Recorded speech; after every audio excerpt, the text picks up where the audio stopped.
ngayon guys, kakabit na natin yung common rail. So same procedure pa rin. Tatapat mo lang yung dalawang ano dyan. Yan, yung lalagyan ng bolt. So okay na.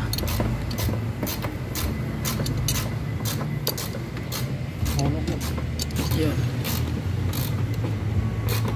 Good. Kasama na yung kanyang bracket. Okay, so ayan na guys. Hihigpitan na lang yan.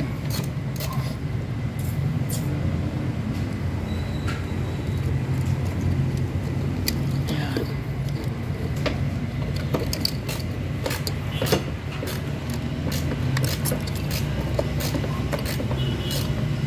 Hindi mo natin ikakabit yung mga independent coil kasi mag-bleeding pa tayo dito. So bago tayo ikakabit, kailangan nakableed muna tayo. So sunod na move is yung kanyang common rail system. Pressure pump. Sa pressure pump nya. Yun. Ito. Ayan. Ayan.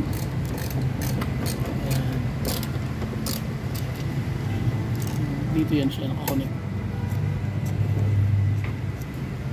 So ito siya, sa gitna siya guys. Ito. Ayan, punta dito. Pag ganun. Kasi yan. So yan. So ito namang isa sa return.